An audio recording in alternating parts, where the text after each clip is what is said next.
So in today's video, I know a lot of you have liked the past gestational diabetes video, so I thought why not, instead of just talking about it, show you some of the things that have eaten and worked for me.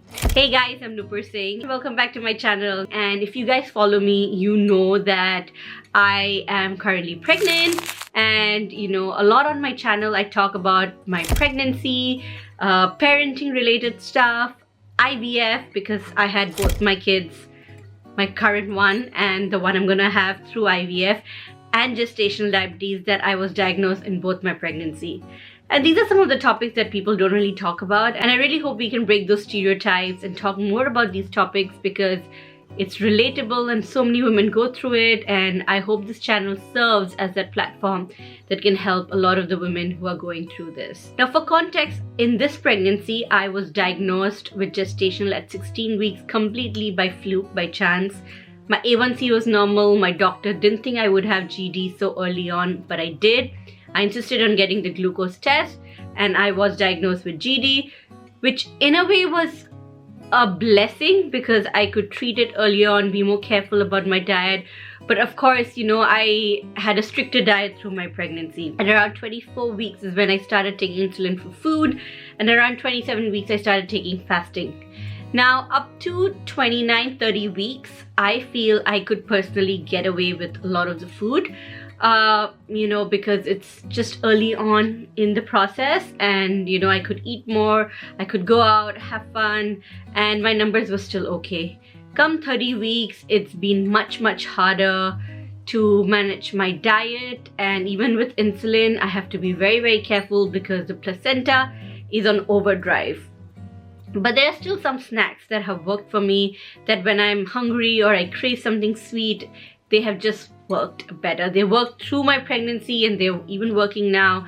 Of course, every body, works differently in gestational diabetes. The way you process sugar is very different. So always speak to your nutritionist or doctor on these snacks and dietary restrictions and dietary requirements to see what works for you and what doesn't. I always have a chat with my nutritionist every 1 or 2 weeks, and we go through some of the snacks that I'm planning to eat or I've eaten or that has worked, that has not worked. Again, I'm not a medical professional, so always seek a professional's advice. This is just from my experience and what's worked for me.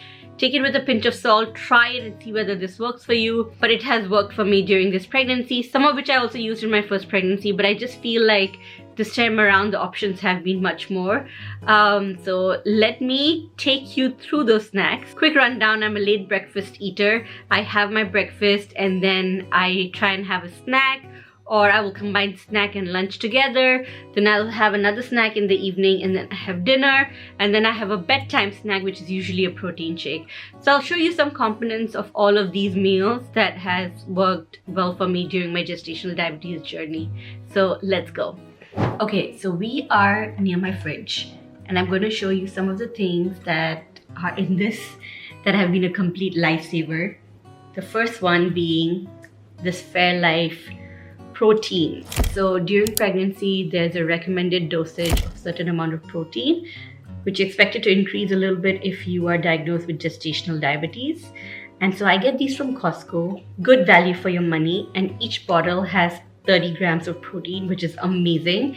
You also get Fairlife in other places like Safeway and Target, but this is just the best one because one bottle is 30 grams protein and it's yummy. So every morning what I do is I put some decaf coffee, I add this to it, I add some almond milk, lots of ice, and I drink it, and it's delicious. So that's the one thing that has taken me through this pregnancy, because I get the feeling of like a chocolate shake or a cold coffee, but I'm getting healthy protein in. Let's see what else that has worked for me. Peanut butter has been a lifesaver, and this good no added sugar, keto-friendly strawberry jam has been so good. What I usually do is I make a French toast or a waffle, and I add peanut butter and jam to it with a little bit of strawberries, and that's worked really well for me. Another one that I use for my indulgence is the Hershey's Zero Sugar Chocolate Syrup. Again, I add it to my waffles, pancakes, or French toast if I want to eat something sweet, or to my carb-friendly ice cream, and it gives me the sweetness that I crave, and it doesn't impact my sugar level as well. Almond milk has been a lifesaver. I love milk in coffee, in different shakes and stuff like that. Normal milk doesn't do well for my sugar level. Almond milk has been great. This is the Khalifa Farms organic almond milk. It just has sea salt and almond, nothing else. So highly recommend this. So that's from my fridge. From a perspective of fruits, strawberries have worked really well for me. Apple with peanut butter works. In itself, it doesn't work too well. But mangoes, apples, cherries, strawberries, they are great in combination with some protein. So if you have some peanuts, some cheese, or Greek yogurt, or with Greek yogurt, or you make it like a protein shake with some almond milk and with some protein powder or Greek yogurt, it works really well. Now I'm going to show you some of my indulgence from the freezer, which are so good. So this is open, but this is the Kodiak waffles. I love it. It's so tasty. This is the chocolate chip waffles from Kodiak, filled with protein. And they also have the pancake version, which is yum. I highly recommend that. Other things that have worked for me really well are these Yasso bars. So this is the chocolate crunch and vanilla. I usually have it as a snack. It has Greek yogurt. It's made of Greek yogurt, so it's healthier. They also have the creamy mango, which is my absolute favorite. You have to try it even if you don't have GD. It's with Greek yogurt, so it's healthier. It's great for like a snack, afternoon snack or evening snack. Works really well. And then sometimes I like to make a sundae, so I have the Breyers Cup Smart ice cream. This has the chocolate vanilla strawberry flavor. I add some chocolate sauce, peanuts, and I have it, and it's yum. Another ice cream that worked really well for me as a snack is the Kind frozen peanut butter dark chocolate nut. I can't do this at night. I can only get away having it during the day because it has a lot of peanuts and it's very small. And dark chocolate, it has like I'm not sure how many carbs it has, like 14 to 18 grams probably, but it works well with the snack. But I can only do it during the day. I cannot do it in the night, but it's still a good option if you're craving something sweet. Okay, so these are cookies that I love. These are made from almond flour, which kind of works for me better than regular flour. So after a meal, if I have some carb requirements left or for my snack, I have one cookie, just one. Each cookie has 4-gram carbs, so I factor that in whenever I eat. And these are from Simple Mills. They have a great collection of different kind of things made from almond flour, and that just works better for my GD. Another lifesaver has been the protein pasta. So these are plant-based, so it's made from chickpea, lentils, and a little bit of drum wheat flour, and a little bit of pea protein, barley flour, and different types of flour. But I've had pasta throughout my GD. Not a lot, little bit. This one paired with any kind of meat, protein, veggies works really well because it has protein as well. So I can get away having this with dinner as well. So definitely try this if you're craving pasta and you can't eat normal pasta. I love soda. I don't drink it that often, but I do crave it.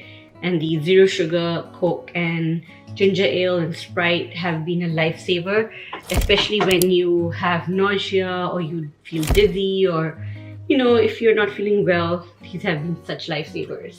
Another thing that has taken me through this GD have been these Quest frosted cookies.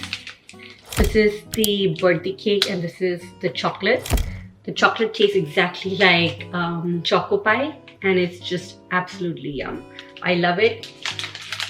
Each cake contains 5-gram protein, 9-gram carbs, which works perfectly well for a snack or after dinner dessert. This is yum. Definitely try this. It's been a lifesaver during my GD. Another thing that has worked for my GD has been low GI rice. So this is rice, organic rice that I get in the Indian store. I'm sure you get it other places as well, but it's made for people with diabetes. So it is low GI, so low glycemic index. I can get away eating a little bit of this with some curry. meat or veggies. So these are some of the snacks that I was able to have with my GD diagnosis. Obviously, every body, like I said, reacts differently. So you have to try different things, trial and error, to see what works for you and what not. But I'm 31 weeks and I'm still having these snacks. But I have to pair it smartly, have it at the right time, and they kind of work pretty well. Some of the other snacks that I probably didn't mention is bread. So I can have one whole wheat bread, but that's about it, not more than that. Whole wheat just works better for me than any other kind of flour. And then other snacks, cheese, a lot of cheese. I've had a lot of cheese during this pregnancy. Any kind of cheese works. Cheese strings, mozzarella, whatever. Make sure they are pasteurized. I also have these like Parmesan crisps. These are nice snacks, 0 carbs, they work really well. Another snack that works really well is those chicharrones or pork rinds because they have no carbs.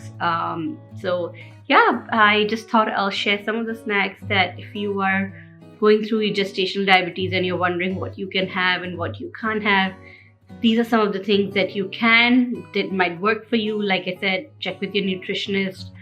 You know, the market has so many more options now than it was early on, so it makes life a little easier, though it's harder now at 31 weeks. I have to be more careful, but there's just so many options, so many sugar-free options that you can have. You know, a lot of people opt for keto diet, which is probably not the best because you do need carbs in your body. So make sure you're still having a balanced diet. Again, my biggest advice would be to check with your nutritionist and doctor and come up with a plan that suits your body, your risks, your numbers, and how your body processes sugar.